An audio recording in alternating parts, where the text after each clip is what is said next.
Ak máte problém spraviť tento pohyb alebo nejaké iné ďalšie kartové floriše, tak v tomto videu vám ukážem balíček kariet, ktorý je vhodný aj pre menšie ruky a všetky tie floriše vám s ním pôjdu jednoduchšie. Čau všetci, moje meno je Michal Ďurovič, práve sledujete kúzelnícky kanál Magic Miracles a v dnešnom videu si ukážeme balíček kariet, ktorý sa volá Bicycle Bridge Size. Častokrát, keď učím kartové floriše, tak mi viacerí píšete v komentároch, že máte malé ruky, že vám to nejde. Videl som viacerých kúzelníkov aj florišerov, ktorí vedia robiť všetky tie pohyby s obyčajnými kartami Bicycle, aj keď majú menšie ruky.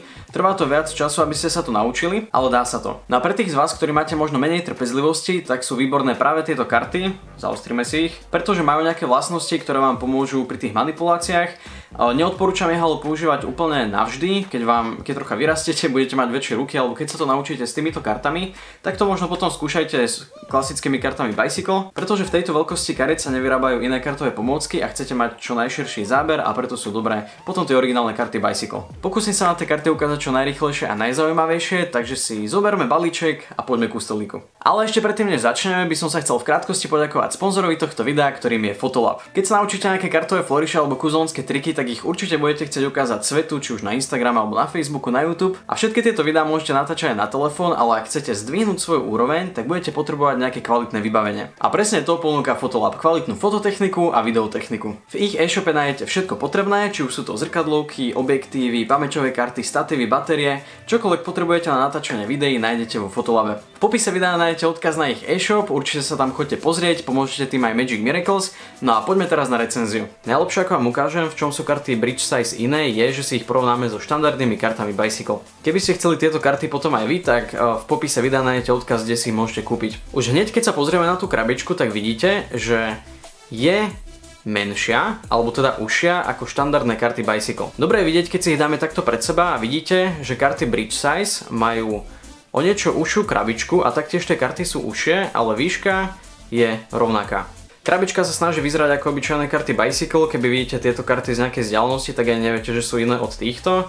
A vzadu máme tento zadný dizajn, na ktorý sa o chvíľu pozrieme, dole máme nejaké údaje, tie nie sú nejako veľmi dôležité a hore máme napísané Bridge Size a Standard Face. Karty Bicycle sa tiež vyrábajú v takejto krabičke, ktorá sa podobá už aj tými farbami trocha viac na tieto.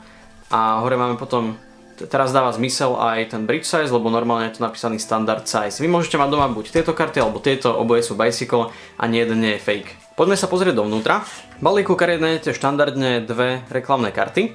Taktiež dvoch žolíkov, ktorí vyzerajú takto, vyzerajú presne ako na obyčajných kartách Bicycle s tým, že tu nemáme tu toho farebného žolíka, čo je škoda, mohol tu byť jeden takýto čierno-biely a jeden farebný. Tu máte napísané nejaké informácie o tom, že keby je tu nejaký defekt, môžete to poslať do firmy, kde sa tie karty vyrábajú, oni vám pošlú nové.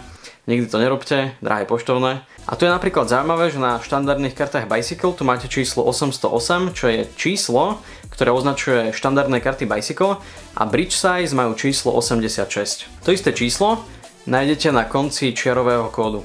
Cool zaujímavosť. Poďme si teraz pozrieť zadný dizajn, ale najprv sa pozrieme na štandardné karty Bicycle. Vidíte, že tu sú nejaké takéto krúžky, rámik, tu sú nejakí anieli a tento zadný dizajn sa snaží napodobniť tie originálne karty Bicycle, lenže tým, že majú menšiu veľkosť, ako vidíte, menšiu šírku, tak tento dizajn sa nedá spratať na túto kartu, takže ho museli trocha pozmeniť. Dávam tie karty takto vedľa seba, môžete si pozrieť, v čom sú iné.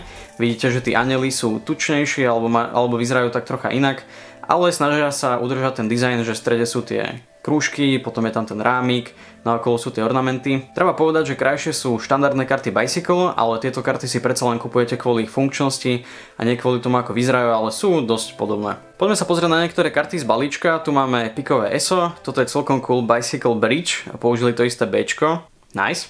Tu máme teda 86 a všetky tie karty sú v podstate štandardné. Hrúbka týchto písmeniek, teda čísel, je o niečo menšia ako na štandardných kartách a takisto napríklad piky sú trocha ostrejšie. Na normálnych kartách sú trocha gulatejšie akoby. Inak je to v podstate to isté, štandardné karty.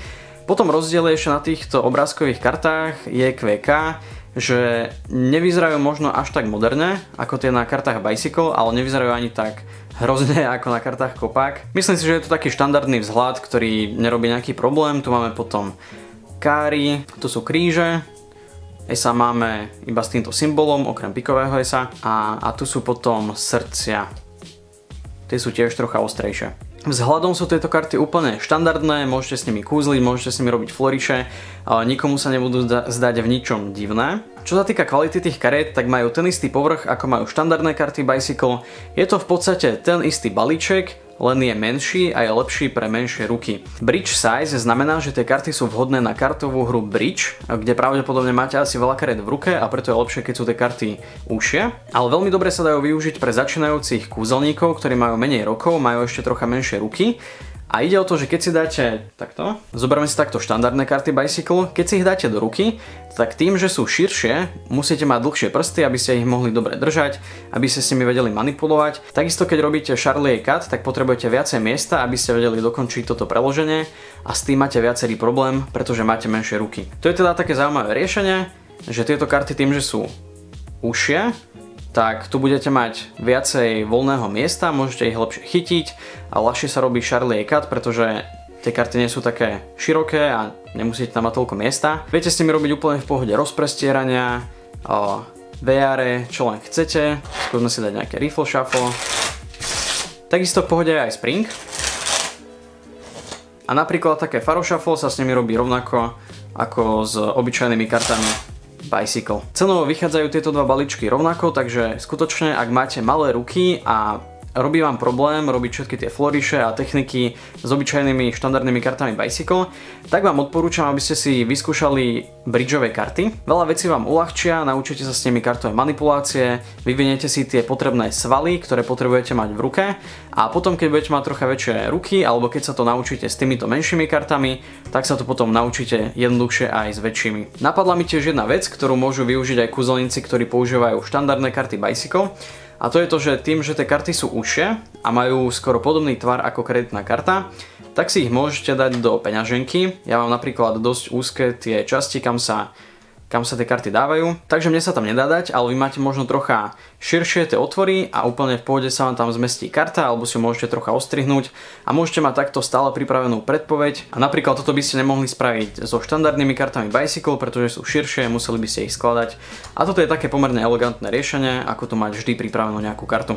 Ak vás tieto karty oslovili a chceli by ste si zohnať jednej aj vy, tak v popise videa nájdete odkaz, kde si ich môžete kúpiť. OK, to by bolo k recenzii, dúfam, že sa vám páčila. Snažil som sa ju spraviť čo najrýchlejšie a najlepšie ako sa dá, ale ak náhodou máte nejaké tipy a rady, ako robiť tieto recenzie lepšie, aby sa vám viac páčili, tak mi ich napíšte dole do komentára, ja si to určite všetko prečítam a možno to potom aplikujem na ďalšie recenzie. Ide o to, že ja tie recenzie robím rád, mám aj veľa balíkov, ktoré vám môžem ešte ukázať, len tie videá nemajú takú sledovanosť ako iné videá, ale neviem teda, či vás nejako nebavia, alebo to nie je vec, ktorá vás zaujíma, takže dajte mi vedieť v komentároch váš názor. No a ešte jedna vec, ktorú som možno mohol povedať hneď na začiatku, dosiahli sme 40 000 odberov, to je 8-krát viac, než som kedy chcel som pôvodne, že 5000, to mi úplne stačilo a zrazu sa to potom vyvíjalo a zrazu sme na 40 000.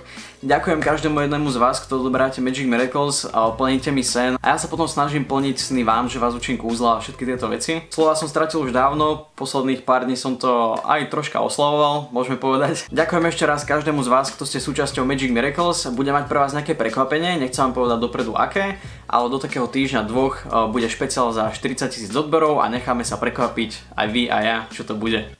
OK, ak sa vám toto video páčilo, tak mu dajte palec nahor, veľmi mi tým pomôžete. Napíšte mi dolu do komentára váš názor na tieto recenzie alebo čo si myslíte o kartách Bicycle Bridge Size. No ak ešte neodoberáte Magic Miracles, tak kliknite dole na odber, už som sa aj naučil, že na ktorú stranu to mám ukazovať, aby vám neunikli nové videá. No a díky za pozretie a teším sa na vás pri ďalšom videu. Tam budú informácie o Magic Miracles Tour. Čaute.